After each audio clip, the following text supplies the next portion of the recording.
എല്ലാവർക്കും നമസ്കാരം.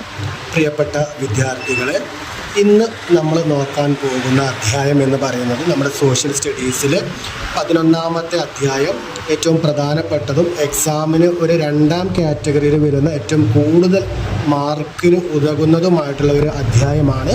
അധ്യായത്തിൻ്റെ പേര് ശിലാമണ്ഡലം എന്നുള്ളതാണ്. നമുക്കറിയാം, ഭൂമിയെ അതിൻ്റെ നിലനിൽപ്പിൻ്റെ ഭാഗമായിട്ട് അല്ലെങ്കിൽ അതിൻ്റെ ഘടനയെ 3ആയിട്ട് തരംതിരിക്കുന്നുണ്ട്. ശിലാമണ്ഡലമെന്നും ജലമണ്ഡലമെന്നും വായുമണ്ഡലമെന്നും. അതിൽ മനുഷ്യരും ജന്തുജാലങ്ങളും ജീവിക്കുന്ന ഒരു ഏരിയ, അതല്ലെങ്കിൽ ഒരു മണ്ഡലമാണ് ശിലാമണ്ഡലം എന്ന് പറയുന്നത്. ദെൻ വെള്ളം, നമുക്കറിയാം ഭൂമിൻ്റെ ഏകദേശം 3/4 ഭാഗത്തോളം വെള്ളമാണ് നമുക്കറിയാം. അങ്ങനെ വെള്ളമടങ്ങുന്ന, സമുദ്രമടങ്ങുന്ന ഒരു ഭാഗം, അതാണ് ജലമണ്ഡലം. പിന്നീട് നമ്മുടെ ഭൂമിയുടെ ആ ഉപരിതലത്തിൽ നിന്നും മുകളിലേക്ക് പോകുമ്പോഴുണ്ടാകുന്ന ആ ശൂന്യമായ സ്ഥലം, വായുമണ്ഡലം. ഇങ്ങനെ 3 മണ്ഡലങ്ങളായിട്ട് ഭൂമിയുടെ അതിൻ്റെ നിലനിൽപ്പിൻ്റെ ഭാഗമായിട്ട് തരംതിരിച്ചിട്ടുണ്ട് എന്നാണ് നമ്മൾ ഇതിൻ്റെ തുടക്കത്തിൽ പറയുന്നത്. ഇങ്ങനെ 3 ഭാഗങ്ങളാണുള്ളത്. അതിൻ്റെ നമ്മുടെ ടെക്സ്റ്റ് പുസ്തകത്തിൽ അതിൻ്റെ തുടക്കത്തിൽ തന്നെ നമുക്കൊരു ചിത്രം കാണാൻ പറ്റും. ഭൂമിയുടെ ഘടന, സ്ട്രക്ചർ ഓഫ് എർത്ത് എന്ന് പറയുന്ന ഒരു ഭാഗം നമുക്ക് കാണാൻ പറ്റും. അതിൽ ക്രസ്റ്റ് കാണാൻ പറ്റുന്നുണ്ട്. ഭൂവൽക്കം എന്നുള്ളതാണ്. 0 മുതൽ 70 കിലോമീറ്ററാണ് ഈ ഒരു ക്രസ്റ്റ്, ഭൂവൽക്കത്തിൻ്റെ ഒരു അതിര് എന്ന് പറയുന്നത്. ദെൻ രണ്ടാമത്തേത് മാൻഡിലാണ്. 70ലാണ് ക്രസ്റ്റ് അവസാനിക്കുന്നത് എങ്കിൽ ആ 70 തൊട്ട് 2891 കിലോമീറ്റർ വരെയുള്ള ഭാഗത്തെയാണ് നമ്മൾ മാൻഡിൽ എന്ന് പറയുന്നത്. ദെൻ പിന്നീട് വരുന്നത് ഔട്ടർ കോറും ഇന്നർ കോറും.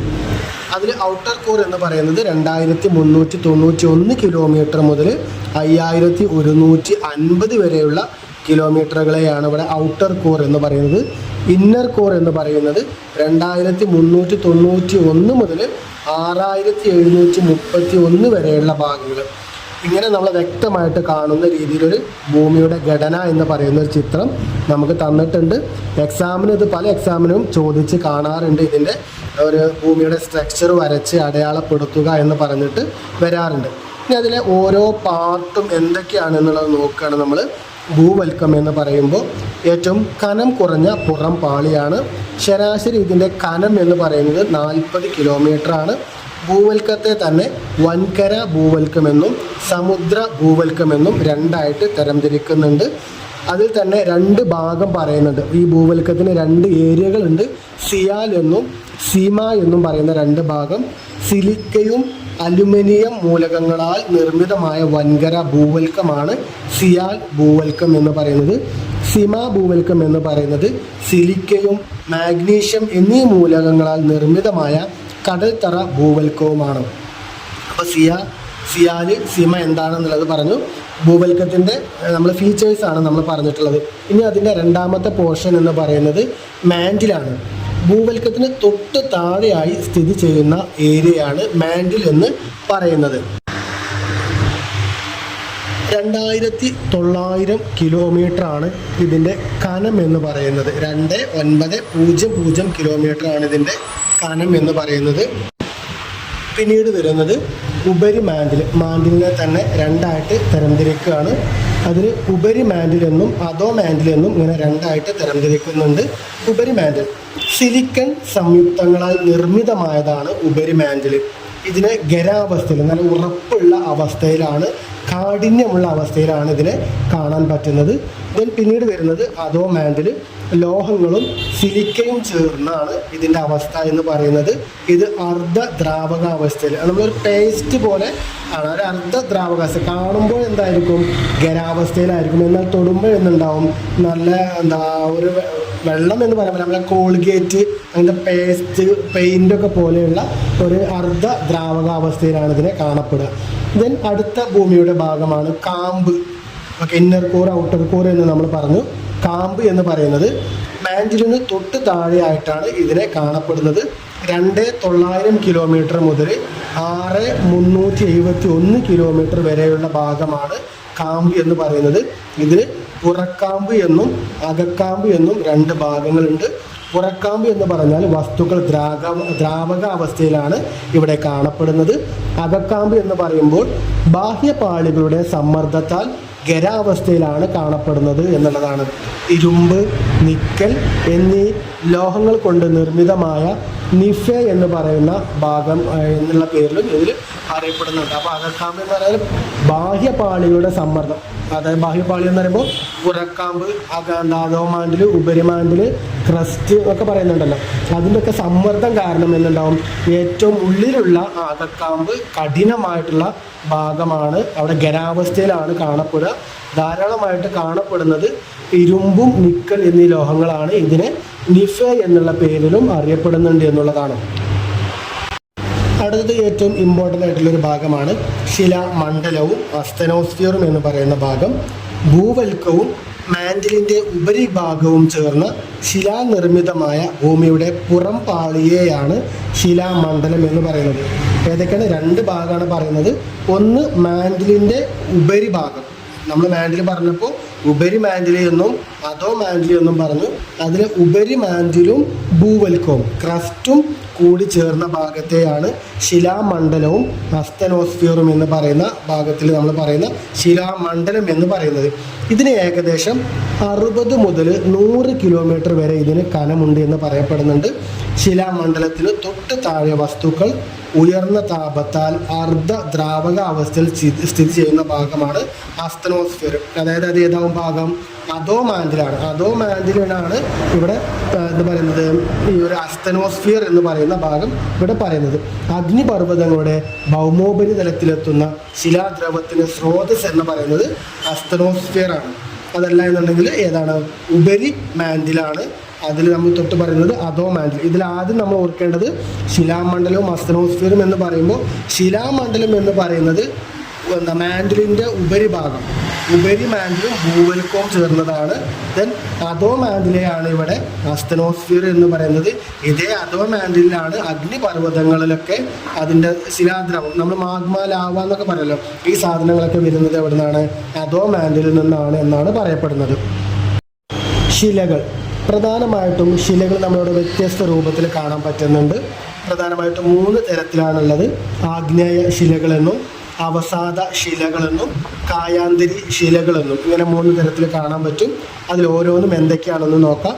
ആഗ്നേയ ശിലകൾ അഗ്നിപർവ്വതങ്ങളിലൂടെയോ അല്ലാതെയോ ഭൗമോപരിതലത്തിലോ ഭൂവൽക്കത്തിനുള്ളിലെ വിടവുകളിലൂടെ എത്തുന്ന ശിലാദ്രവം തണുത്തുറഞ്ഞ് രൂപം കൊള്ളുന്നതാണ് ആഗ്നേയ ശിലകൾ എന്ന് പറയുന്നത്. ഉദാഹരണം കൊടുത്തിട്ടുണ്ട്. ബസാൾട്ട്, ഗ്രാനൈറ്റ് തുടങ്ങിയിട്ടുള്ള ഭാഗങ്ങളാണ്, അതല്ലെങ്കിൽ കല്ലുകളെയാണ് ഇവിടെ ആഗ്നേയ ശിലകൾ എന്ന് പറയുന്നത്. അവസാദ ശിലകൾ, ശിലകൾ പൊടിഞ്ഞുണ്ടായതോ സസ്യ ജന്തുജാലങ്ങളുടെ അവശിഷ്ടങ്ങളോ താഴ്ന്ന പ്രദേശങ്ങളിൽ അടിഞ്ഞുകൂടി ബലം വെച്ച് ഉണ്ടാകുന്ന ശിലകളെയാണ് ഇവിടെ അവസാദ ശിലകൾ എന്ന് പറയുന്നത്. ഉദാഹരണത്തിന് കൽക്കരി. മൂന്നാമത്തെയാണ് കായാന്തരി ശിലകൾ എന്ന് പറയുന്നത്. കായാന്തരി ശില എന്ന് പറയുന്നത് അവിടെ പറയുന്നുണ്ട് ആഗ്നേയ ശിലകളോ അവസാദ ശിലകളോ ഉന്നത താപമർദ്ദങ്ങൾക്ക് വിധേയമാകുമ്പോൾ മാറ്റം സംഭവിച്ചുണ്ടാകുന്ന ശിലകളെയാണ് കായാന്തരി ശിലകൾ എന്ന് പറയുന്നത്. ഉദാഹരണത്തിന് അവിടെ നെയ്സ്, മാർബിൾ, ഷിസ്റ്റ് എന്ന് കൊടുത്തിട്ടുണ്ട്. അപ്പോൾ പ്രധാനമായിട്ടും ശിലകൾ 3 എണ്ണമാണ്. ആഗ്നേയ ശിലകളെന്നും അവസാദ ശിലകളെന്നും കായാന്തരി ശിലകളെന്നും പറയപ്പെടുന്നുണ്ട്. ശിലാമണ്ഡല ഫലകങ്ങൾ, പ്രധാനമായിട്ടും 7 ശിലാമണ്ഡല ഫലകങ്ങളാണ് ഉള്ളത്. ആസ്ട്രേലിയൻ ഫലകം, പസഫിക് ഫലകം, വടക്കേ അമേരിക്കൻ ഫലകം, തെക്കേ അമേരിക്കൻ ഫലകം, ആഫ്രിക്കൻ ഫലകം, യൂറേഷ്യൻ ഫലകം, അന്റാർട്ടിക് ഫലകം. ഓക്കെ, പൂർണ്ണമായും വൻകരകളെ ഉൾക്കൊള്ളുന്ന ഫലകങ്ങളെ വൻകര ഫലകങ്ങൾ എന്നും ഏറെക്കുറെ പൂർണ്ണമായതും കടൽ തറകളെ ഉൾക്കൊള്ളുന്ന ഫലകങ്ങളെ സമുദ്ര ഫലകങ്ങൾ എന്നും പറയപ്പെടുന്നു. അതായത് തുടക്കത്തിൽ നമ്മൾ പറഞ്ഞ 7 ഫലകങ്ങളെ 2ആയിട്ട് തരംതിരിക്കുന്നുണ്ട്. ഒന്ന് വൻകര ഫലകങ്ങളെന്നും മറ്റേത് സമുദ്ര ഫലകങ്ങളെന്നും. അതിൽ നമ്മൾ എടുക്കുന്ന ഫലകം പൂർണ്ണ തോതിൽ വൻകരകളാണ്, അതല്ലെങ്കിൽ അവിടെ രാജ്യങ്ങളാണ് സ്ഥിതി ചെയ്യുന്നത് എങ്കിൽ അതിന് വൻകര ഫലകം എന്ന് പറയും. അതിൽ എടുക്കുന്ന ഫലകത്തിൽ ധാരാളമായിട്ട് നമുക്ക് സമുദ്രമാണ് കാണാൻ പറ്റുന്നത് എങ്കിൽ അതിനെ സമുദ്ര ഫലകങ്ങൾ എന്നും പറയുന്നുണ്ട്. ഫലക ചലനമാണ് അടുത്തത് നോക്കാനുള്ളത്. അസ്തനോസ്ഫിയറിനുള്ളിലെ ശിലാദ്രവം ഉയർന്ന താപത്താൽ നിരന്തരം സംവഹന വിധേയമാകുന്നുണ്ട്. ഇവ കാരണം ശിലാമണ്ഡലങ്ങൾ സാവധാനത്തിൽ കാണാൻ പറ്റാത്ത തരത്തിൽ ചലിക്കുന്നുമുണ്ട്. ഓക്കെ, അപ്പോൾ ഇപ്പോൾ ഫലക ചലനം എന്ന് പറയുമ്പോൾ അസ്തനോസ്ഫിയർ, ഓക്കെ, നമ്മൾ പറഞ്ഞ മാൻഡിലിൻ്റെ താഴ്ഭാഗം, ആ ഭാഗത്ത് എന്തുണ്ട്, ശിലാദ്രവം ഉയർന്ന താപത്തല, അവിടെ നിന്നാണല്ലോ നമ്മൾ ഈ വോൾക്കാനോസൊക്കെ ഉണ്ടാകുമ്പോൾ നമ്മൾ ലാവയൊക്കെ വരുന്നത്. അപ്പോൾ അവിടെ ലാവ ഉണ്ടാകുന്ന സമയത്ത് എന്തുണ്ട്, നല്ലോണം ചൂടാവും. ഇങ്ങനെ ചൂടാവുമ്പോൾ സ്വാഭാവികമായിട്ടും അവിടെ എന്തുണ്ട്, സംവഹന വിധേയമാകുന്നുണ്ട്. അത് കാരണം എന്തുണ്ട്, ശിലാമണ്ഡലങ്ങൾ സാവധാനത്തിൽ എന്തുണ്ട്, നമുക്ക് കാണാൻ പറ്റാത്ത രീതിയിൽ സാവധാനത്തിൽ ഇങ്ങനെ ചലിക്കുന്നുണ്ട്. ഇത്തരത്തിൽ ഈ ഫലകങ്ങളുടെ ചലനത്തെയാണ് ഫലക ചലനം എന്നുള്ളത് കൊണ്ട് അർത്ഥമാക്കുന്നത്. ഫലക സീമകൾ, ഫലകങ്ങൾ പരസ്പരം അടുത്ത് വരുന്നത്. നമ്മൾ തൊട്ട് മുമ്പ് പറഞ്ഞ ഫലകങ്ങളുടെ ചലനങ്ങളുണ്ട്, ആ ചലനത്തെ അടിസ്ഥാനമാക്കിയിട്ടാണ് പറയുന്നത് ഫലക സീമകൾ എന്ന് പറയുന്നത്.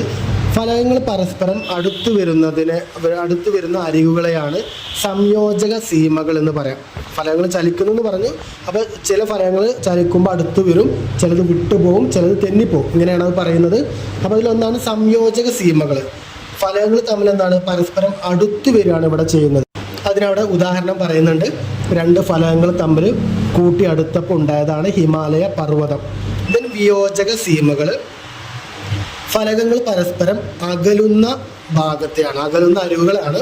അവിടെയാണ് മധ്യ അറ്റ്ലാന്റിക് പർവ്വത നിരകളുള്ളത്. ദെൻ മൂന്നാമത്തെയാണ് ഛേദക സീമകൾ എന്ന് പറയുന്നത്. ഫലകങ്ങൾ പരസ്പരം ഉരസി തെന്നി നീങ്ങുന്നതിനെയാണ്. അതിന് ഉദാഹരണം അവിടെ പറയുന്നുണ്ട് സാൻ ആൻഡ്രിയാസിസ് ഭ്രംശ മേഖല എന്ന് പറയുന്നുണ്ട്. ദെൻ അവിടെ അടുത്ത് പറയുന്നത് സബ്ഡക്ഷൻ സോൺ ഉണ്ട്, നിമഞ്ജന മേഖല. വ്യത്യസ്ത സാന്ദ്രതയുള്ള രണ്ട് ഫലകങ്ങൾ സാന്ദ്രത കൂടിയ ഫലകം കുറഞ്ഞതിൻ്റെ താഴ്ഭാഗത്ത് പോകുന്നു. ഇത്തരം ഫലക അതിരുകളെയാണ് നിമഞ്ജന മേഖല എന്ന് പറയാം. അപ്പം നമ്മൾ പറഞ്ഞു രണ്ട് ഫലകങ്ങൾ തമ്മിൽ എന്തുണ്ടാവാം, ചിലപ്പോൾ അടുത്ത് വരാം, അതല്ലെങ്കിൽ വിട്ടു പോവാം. സ്വാഭാവികമായിട്ട് രണ്ട് ഫലകങ്ങളും ഒരേ കനമല്ല ഉണ്ടാവുക. എന്തുണ്ടാവും, രണ്ടും തമ്മിൽ കൂട്ടിമുട്ടുമ്പോൾ കനമുള്ള ഭാഗം താഴ്ഭാഗത്തേക്ക് പോകും, കനമില്ലാത്ത ഭാഗം മറ്റേ ഭാഗത്തിന് മുകളിലേക്ക് വരും. ഇങ്ങനെ ഒന്ന് താഴോട്ടും ഒന്ന് മുകളിലേക്കും വരുമ്പോൾ ഇതിനൊരു ഗ്യാപ്പ് ഉണ്ടാവുമല്ലോ, ആ ഗ്യാപ്പിനെയാണ് ഇവിടെ സബ്ഡക്ഷൻ സോൺ അതല്ലെങ്കിൽ നിമഞ്ജന മേഖല എന്നുള്ളത് കൊണ്ട് അർത്ഥമാക്കുന്നത്. അങ്ങനെ ഈ സബ്ഡക്ഷൻ സോൺ മുഖാന്തരം ഉണ്ടായിട്ടുള്ള ഒന്നാണ് ചലഞ്ചർ ഗർത്തം എന്ന് അവിടെ പറയുന്നുണ്ട്. ഓക്കെ, ഇനി നമുക്ക് നമ്മുടെ ഒരു ഫ്ലോ ചാർട്ട് അവിടെ തന്നിട്ടുണ്ട്. ഭൗമ ചലനങ്ങൾ എന്ന് പറഞ്ഞാൽ ഭൂമിയുടെ ചലനങ്ങളാണ് അവിടെ പറയുന്നത്. ഇപ്പോൾ നമ്മൾ തൊട്ട് മുമ്പ് പറഞ്ഞല്ലോ ഫലകങ്ങൾ എന്താണെന്ന് പറഞ്ഞു, ആ ഫലകങ്ങളുടെ ചലനങ്ങൾ എന്തൊക്കെയാണെന്ന് പറഞ്ഞു. അപ്പോൾ അങ്ങനെ പറയുമ്പോൾ അതിൽ നമ്മുടെ ഭൂമി ഉൾപ്പെടുന്നത് എന്തുണ്ട്, ഒരു ഫലകത്തുമ്മയാണ് നമ്മുടെ ഭൂമി നിൽക്കുന്നത്. സ്വാഭാവികമായിട്ടും ഇങ്ങനെ താഴ്ഭാഗത്തിലൂടെയൊക്കെ ചലനങ്ങൾ ഉണ്ട് എന്ന് പറയുമ്പോൾ നമ്മുടെ ഭൂമിയുടെ ചലനം എങ്ങനെയാണെന്നുള്ളതാണ് നോക്കുന്നത്. അവിടെ പറയുന്നു ഭൗമ ചലനങ്ങൾ പ്രധാനമായിട്ടും രണ്ട് തരത്തിലാണുള്ളത്. ഒന്ന് അന്തർജന്യ ചലനങ്ങളെന്നും രണ്ടാമത്തേത് ബാഹ്യ ചലനങ്ങളെന്നും ഇങ്ങനെ രണ്ടെണ്ണമായിട്ട് തരംതിരിക്കുന്നുണ്ട്. അതിൽ അന്തർജന്യ ചലനങ്ങൾ അതെന്താണ്, ദ്രുതഗതിയിൽ വേഗത്തിലാണ് എന്തുണ്ടാവുക ഒരു ചലനം ഉണ്ടാവുക.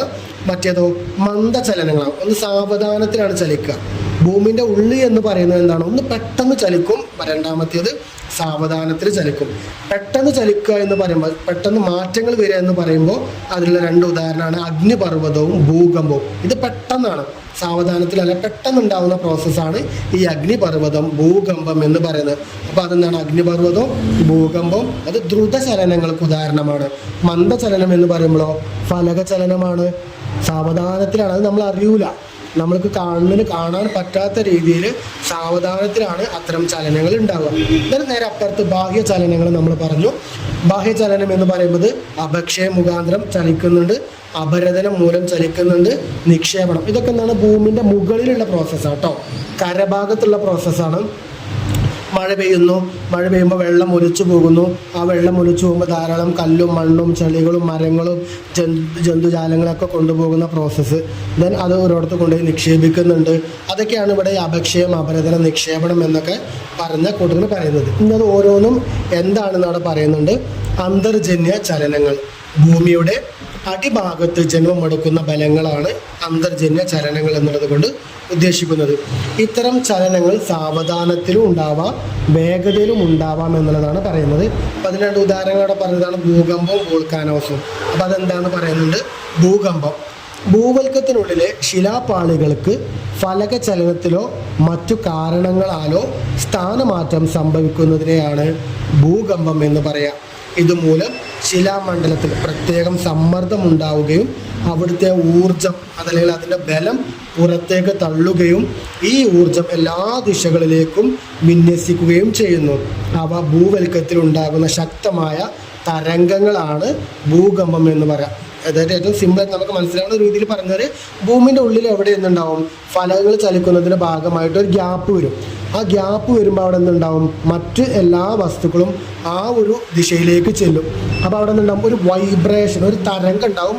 ഈ തരംഗം ടപ്പേന്ന് വെച്ചാൽ പുറന്തള്ളുകയാണ്. അപ്പോൾ പുറന്തള്ളുന്ന സമയത്ത് ഇന്ന ദിശയിലൂടെ അത് പോകുക എന്നുള്ള അതെന്നുണ്ടാവും. ആ വൈബ്രേഷന് ആ ഉണ്ടാവുന്ന പോയിന്റ് അത് നിങ്ങൾക്ക് വരുന്നുണ്ട്. അവിടെ ഫോക്കസ് ഒന്നും എപ്പി സെൻറ്റർ എന്നൊക്കെ പറഞ്ഞൊരു ഭാഗം വരുന്നുണ്ട്. അപ്പോൾ ഇതിലെന്തുണ്ടാവും, ഇതിൻ്റെ പ്രഭവ കേന്ദ്രം ഈ ഫോക്കസ് എന്ന് പറയുന്ന ഭാഗത്ത് എന്തുണ്ടാവും, ഈ തരംഗം നാനാ ദിക്കിലേക്ക് വിടും.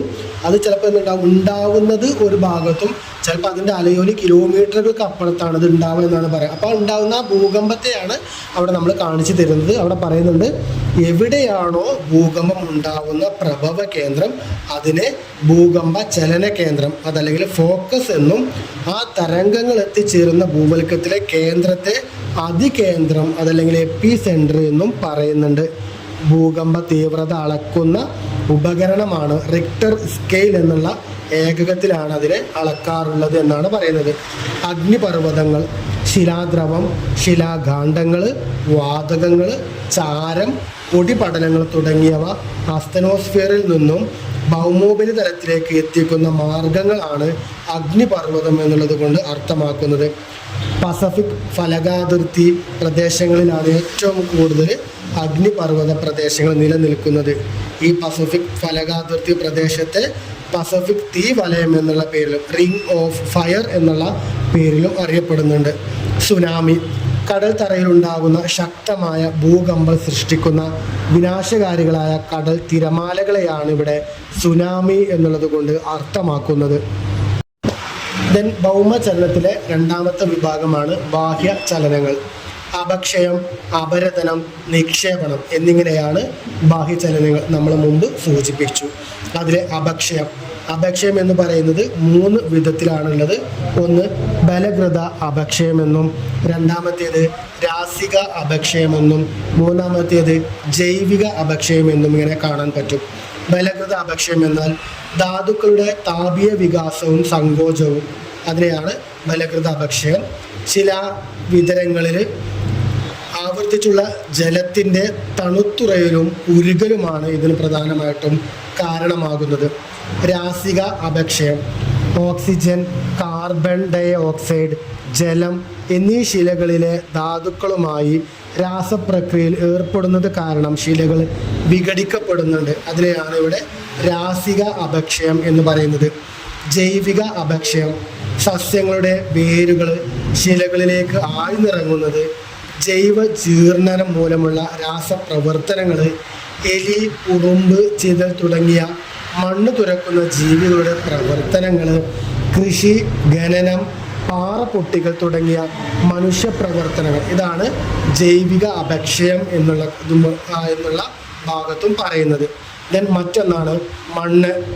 അപക്ഷയം ഉണ്ടായതിനു ശേഷം ശിലാപദാർത്ഥങ്ങൾക്ക് മുകളിൽ ജൈവ അവശിഷ്ടങ്ങൾ, ജലം, സൂക്ഷ്മാണുക്കൾ എന്നിവ കൂടിക്കലർന്നുള്ള വർഷങ്ങളോളമുള്ള പ്രക്രിയയിലൂടെയാണ് മണ്ണ് രൂപാന്തരപ്പെടുന്നത്. ഈ മണ്ണ് രൂപീകരിക്കാൻ പ്രധാനമായിട്ടും 5 ഘടകങ്ങളാണുള്ളത്. 1 കാലാവസ്ഥ, 2 ഭൂപ്രകൃതി, 3 മാതൃശില, 4 കാലം അല്ലെങ്കിൽ സമയം, 5 സസ്യ ജന്തുജാലങ്ങൾ. ഈ 5 റോ മെറ്റീരിയൽസ് അടങ്ങിയിട്ടാണ് മണ്ണ് എന്ന് പറയുന്ന ഒരു ഭാഗം ഉണ്ടാകുന്നത്. അപരതനവും നിക്ഷേപണവും. അപക്ഷയം സംഭവിച്ച പദാർത്ഥങ്ങളെ ഒഴുകുന്ന വെള്ളം, കാറ്റ്, ഹിമാനികൾ, ഭൂഗർഭജലം, തിരമാല എന്നീ ബാഹ്യശക്തികളാൽ ഒരിടത്തു നിന്നും മറ്റൊരിടത്തേക്ക് കൊണ്ടുപോകുന്നതാണ് അപരതനം എന്ന് പറയുന്നത്. ഇത്തരം വസ്തുക്കൾ താഴ്ന്ന പ്രദേശങ്ങളിൽ നിക്ഷേപിക്കപ്പെടുന്നു. അതായത് എന്തുണ്ടാവും, മുകളിൽ നിന്ന് ഈ പദാർത്ഥങ്ങളൊക്കെ വെള്ളത്തിൻ്റെ സഹായത്താലോ കാറ്റിൻ്റെ സഹായത്താലോ അതല്ലെങ്കിൽ ഉറവയുടെ സഹായത്താലോ അതല്ലെങ്കിൽ ഹിമാനികളുടെ സഹായത്താലോ ഒക്കെ എന്തുണ്ടാവും മുകളിൽ നിന്ന് കൊണ്ടുവരും. എന്നിട്ട് ഇവ താഴ്ന്ന പ്രദേശങ്ങളിൽ നിക്ഷേപിക്കപ്പെടുന്നതിനെയാണ് അപരദനവും നിക്ഷേപണവും എന്ന് പറയുന്നത്. ഇതേ തുടർന്ന് വിവിധ തരത്തിലുള്ള അപരദന ഭൂരൂപങ്ങളും നിക്ഷേപണ ഭൂരൂപങ്ങളും ഭൗമോപരിതലത്തിൽ ഉണ്ടാവാറുണ്ട് എന്നുള്ളതാണ്. എക്സാമിന് ഇത് ചോദിക്കാറുണ്ട്. അപരദന ഭൂരൂപങ്ങൾക്കും നിക്ഷേപണ ഭൂരൂപങ്ങൾക്കും ഉദാഹരണങ്ങൾ എഴുതാൻ നമുക്ക് അവിടെ ഒരു പട്ടിക തന്നിട്ടുണ്ട്. അതിൽ ഭൂരൂപീകരണ സഹായി അല്ലെങ്കിൽ രൂപീകരണ സഹായി എന്താണെന്ന് തന്നിട്ടുണ്ട്. അത് അപരദന ഭൂരൂപണം ഏതാണോ നിക്ഷേപണ ഭൂരൂപം ഏതാണോ എന്ന് തന്നിട്ടുണ്ട്. ഒന്നാമത്തേത് ഒഴുകുന്ന വെള്ളം.